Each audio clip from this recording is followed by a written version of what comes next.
Hello friends, मेरा नाम है साम खान और आप देख रहे हैं मज़ेदार कॉलेज। प्रीवियस लेक्चर में हमने बात किया था टाइप्स ऑफ डिबेंचर के बारे में। आज के इस लेक्चर में हम बात करने वाले हैं एक्सेप्टेंस ऑफ डिपॉजिट और बॉन्ड्स और उसके फीचर्स के बारे में। तो चलिए सबसे पहले हम जान लेते हैं कि एक्सेप्टेंस ऑफ डिपॉजिट यानी कि डिपॉजिट क्या होता है। ठीक है, C acceptance of deposit. Public deposit are an important source of financing short-term requirement of company. See, deposit को हम public deposit भी बोलते हैं चिल्ड्रन। ठीक है, अब जिस तरह कंपनी जो है वो डिबेंचर एक तरह का लोन होता है, राइट। तो कंपनी जिस तरह से डिबेंचर लेती है उसी तरह से पब्लिक से भी, जनरल पब्लिक से भी वो डिपॉजिट एक्सेप्ट कर सकती है। तो पब्लिक डिपॉजिट भी एक तरह का शॉर्ट टर्म रिक्वायरमेंट सोर्स होता है फाइनेंसिंग का कंपनी के लिए।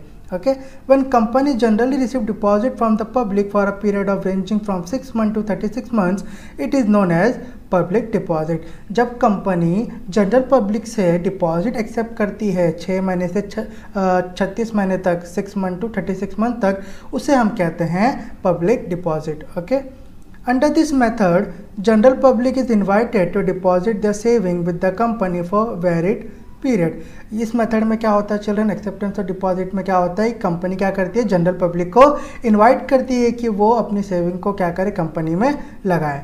ठीक है, interest is paid by companies on such deposit, the rate of interest are higher than those allow by commercial bank. और जब पब्लिक जब पब्लिक क्या करती है, कंपनी में डिपॉजिट करती है तो कंपनी उनका पैसा लौटा तो देगी, साथ में उनको क्या मिलता है, डिपॉजिटर को इंटरेस्ट पे किया जाता है। ठीक है, कंपनी उनको क्या करती है, जनरल पब्लिक को इंटरेस्ट पे करती है, और ये जो रेट ऑफ इंटरेस्ट होता है ये ज़्यादा होता है कमर्शियल बैंक के हिसाब से। ठीक है, The company issues deposit receipt to the depositor. The term of deposit is mentioned in the deposit receipt. Deposit receipt is an acknowledgement of debt by the company. It is considered as a risky investment, but investor can earn high return on public deposit. अब जब कोई बंदा जब company में deposit करता है तो company क्या करती है, उसको डिपॉजिट रिसिप्ट देती है। ठीक है, उसमें टर्म्स ऑफ डिपॉजिट जो भी टर्म्स एंड कंडीशन है वो लिखी होती है। ठीक है, अब डिपॉजिटरी रिसिप्ट क्या है चिल्ड्रन, डिपॉजिटरी रिसिप्ट एक तरह का एक्नॉलेजमेंट है। ठीक है, यानी बोल सकते हैं आप एक तरह का ऐसा रिसिप्ट है या ऐसा सर्टिफिकेट है जो कंपनी देती है डिपॉजिटर को जिसने डिपॉजिट किया है। ठीक है, जो ये बताता है कि हाँ भाई आपने इतना तक जो डिपॉजिट है वो कंपनी को दिया है, राइट। हालांकि पब्लिक डिपॉजिट थोड़ा रिस्की है, लेकिन जो भी इस बंदे इसमें इन्वेस्ट करता है वो उसको एक पॉसिबिलिटी है कि वो हायर रिटर्न जो है अर्न कर सके।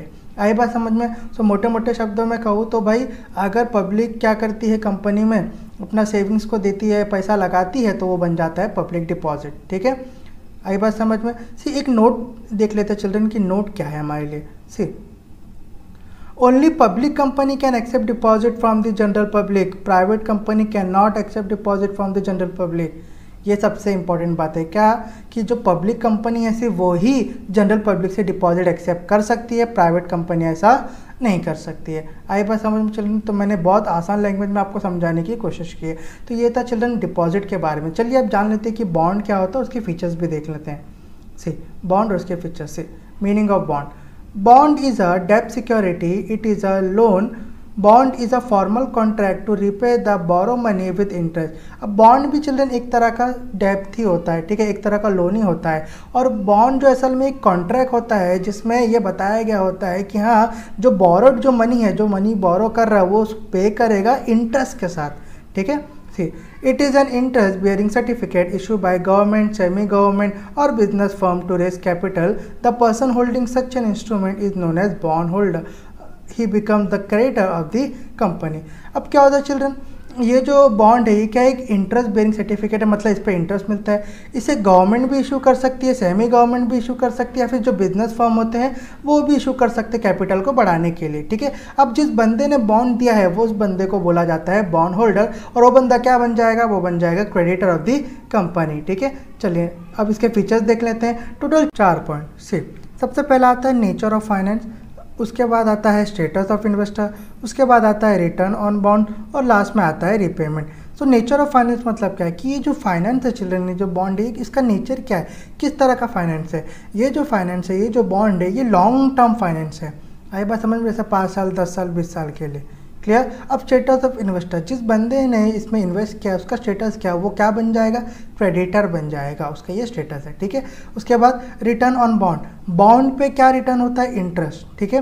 कंपनी को क्या पे करना पड़ता है, बॉन्ड होल्डर को इंटरेस्ट पे करना पड़ता है। और लास्ट में रीपेमेंट। रीपेमेंट का मतलब क्या होता है, किसी बॉन्ड का एक फॉर्मल कॉन्ट्रैक्ट है ना, जिसमें ये लिखा होता है कि भाई बोरोड मनी को जो बोरो किया है उसको रिपे करना पड़ेगा इंटरेस्ट के साथ, तो उसे ही कहते हैं चिल्ड्रन रीपेमेंट। तो क्योंकि ये फॉर्मल कॉन्ट्रैक्ट है, इसीलिए इसका रीपेमेंट जो है वो मिल ही जाता है। आई बात समझ में। तो ये 4 पॉइंट्स थे फीचर के। नेचर ऑफ फाइनेंस, जिसमें फाइनेंस का नेचर पता लगता है कि ये लॉन्ग टर्म है, ओके। उसके बाद स्टेटस ऑफ इन्वेस्टर, इन्वेस्टर का स्टेटस क्या है कि एक क्रेडिटर बन जाएगा।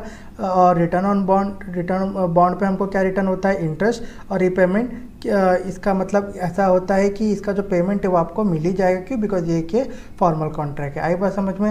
सो आई होप चिल्ड्रन आपको आज का लेक्चर समझ में आया हो। अगर आपको आज का लेक्चर समझ में आया तो आप इस वीडियो को अपने फ्रेंड के साथ लाइक शेयर सब्सक्राइब करिए।